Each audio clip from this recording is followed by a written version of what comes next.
धूम मार्ग और अर्चिर आदि मार्ग से जाने वालों की गति का और भक्ति योग की उत्कृष्टता का वर्णन। तृतीय स्कंद 32वां अध्याय। कपिल देव जी कहते हैं, माता जी, जो पुरुष घर में रहकर सकाम भाव से गृहस्थ के धर्मों का पालन करता है और उनके फलस्वरूप अर्थ एवं काम का उपभोग करके फिर उन्हीं का अनुष्ठान करता रहता है, वह तरह तरह की कामनाओं से मोहित रहने के कारण भगवत धर्मों से विमुख हो जाता है और यज्ञों द्वारा श्रद्धापूर्वक देवता तथा पितरों की ही आराधना करता है। उसकी बुद्धि उसी प्रकार की श्रद्धा से युक्त रहती है।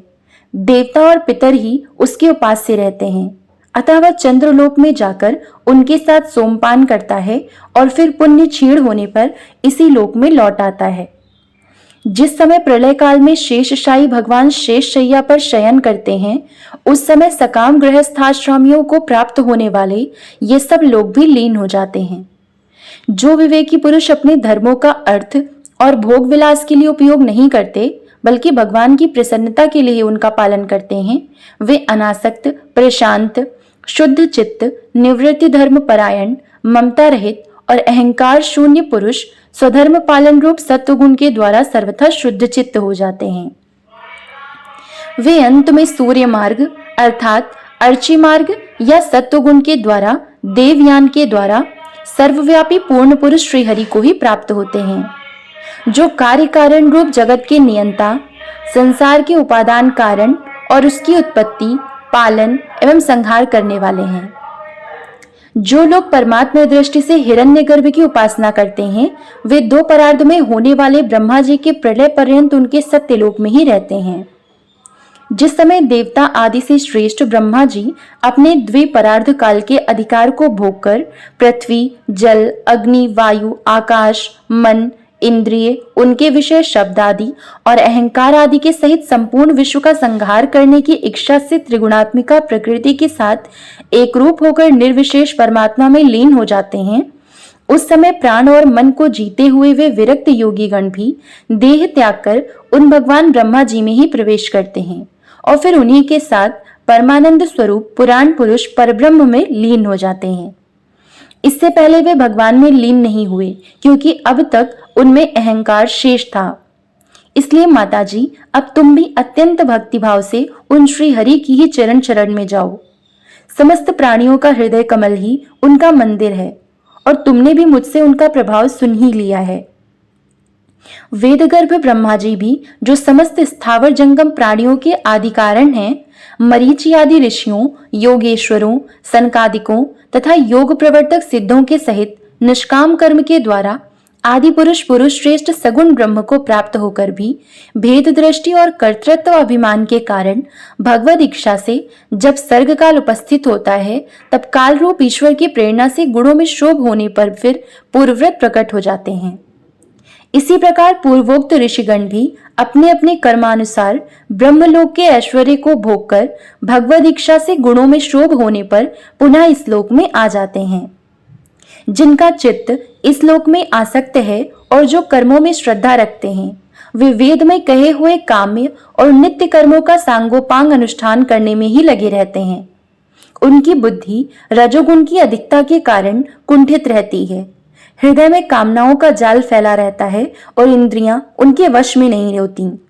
बस अपने घरों में ही आसक्त होकर वे नित्य प्रति पितरों की पूजा में लगे रहते हैं।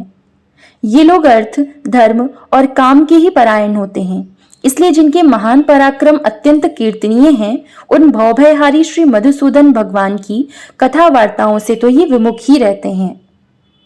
विष्ठाभोजी कुकर सुकर आदि जीवों के विष्ठा चाहने के समान जो मनुष्य भगवत कथा अमृत को छोड़कर निंदित विषय वार्ताओं को सुनते हैं, वे तो अवश्य ही विधाता के मारे हुए हैं। उनका बड़ा ही मंद भाग्य है। गर्भाधान से लेकर अंत्येष्टि तक सब संस्कारों को विधि पूर्वक करने वाले ये सकाम कर्मी सूर्य से दक्षिण ओर के पितृयान या धूम मार्ग से पितृश्वर आर्य मार्ग के लोक में जाते हैं और फिर अपनी ही संतति के वंश में उत्पन्न होते हैं। माता जी, पितृलोक के भोग भोग लेने पर जब उनके पुण्य क्षीण हो जाते हैं, तब देवता लोग उन्हें वहां के ऐश्वर्य च्युत कर देते हैं और फिर उन्हें विवश होकर तुरंत ही इस लोक में गिरना पड़ता है। इसलिए माताजी, जिनके चरण कमल सदा भजने योग्य हैं, उन भगवान का तुम उन्हीं के गुणों का आश्रय लेने वाली भक्ति के द्वारा सब प्रकार से मन, वाणी और शरीर से भजन करो। भगवान वासुदेव के प्रति किया हुआ भक्ति योग तुरंत ही संसार से वैराग्य और ब्रह्म साक्षात्कार रूप ज्ञान की प्राप्ति करा देता है। वस्तुतः सभी विषय भगवद रूप होने के कारण समान हैं। अतः जब इंद्रियों की वृत्तियों के द्वारा भी भगवत भक्त का चित्त उनमें प्रिय अप्रिय रूप विषमता का अनुभव नहीं करता, सर्वत्र भगवान का ही दर्शन करता है, उसी समय वह संगरहित, सब में समान रूप से स्थित, त्याग और ग्रहण करने योग्य, दोष और गुणों से रहित, अपनी महिमा में आरूढ़ अपने आत्मा का ब्रह्म रूप से साक्षात्कार करता है। वही ज्ञान स्वरूप है, वही परब्रह्म है, वही परमात्मा है, वही ईश्वर है, वही पुरुष है, वही एक भगवान स्वयं जीव, शरीर, विषय, इंद्रियों आदि अनेक रूपों में प्रतीत होता है। संपूर्ण संसार में आसक्ति का अभाव हो जाना, बस यही योगियों के सब प्रकार के योग साधन का एकमात्र अभीष्ट फल है। ब्रह्म एक है, ज्ञान स्वरूप और निर्गुण है, तो भी वह बाह्य वृत्तियों वाली इंद्रियों के द्वारा भ्रांतिवश शब्द आदि धर्मों वाले विभिन्न पदार्थों के रूप में भास रहा है। जिस प्रकार एक ही परब्रह्म महतत्व वैकारिक, राजस और तामस तीन प्रकार का अहंकार, पंचमहाभूत एवं 11 इंद्रिय रूप बन गया और फिर वही स्वयं प्रकाश इनके संयोग से जीव कहलाया, उसी प्रकार उस जीव का शरीर रूप यह ब्रह्मांड भी वस्तुतः ब्रह्म ही है, क्योंकि ब्रह्म से ही इसकी उत्पत्ति हुई है। किंतु इसे ब्रह्म रूप वही देख सकता है जो श्रद्धा, भक्ति और वैराग्य तथा निरंतर के योग अभ्यास के द्वारा एकाग्र चित्त और असंग बुद्धि हो गया है। प्रकृति और पुरुष के यथार्थ स्वरूप का बोध हो जाता है। पूजनीय माताजी, मैंने तुम्हें यह ब्रह्म साक्षात्कार का साधन रूप ज्ञान सुनाया, इसके द्वारा प्रकृति और पुरुष के यथार्थ स्वरूप का बोध हो जाता है। देवी, निर्गुण ब्रह्म विषय ज्ञान योग और मेरे प्रति किया हुआ भक्ति योग, इन दोनों का फल एक ही है, उसे ही भगवान कहते हैं। जिस प्रकार रूप, रस एवं गंध आदि अनेक गुणों का आश्रयभूत एक ही पदार्थ भिन्न भिन्न इंद्रियों द्वारा विभिन्न रूप से अनुभूत होता है, वैसे ही शास्त्र के विभिन्न मार्गों द्वारा एक ही भगवान की अनेक प्रकार से अनुभूति होती है।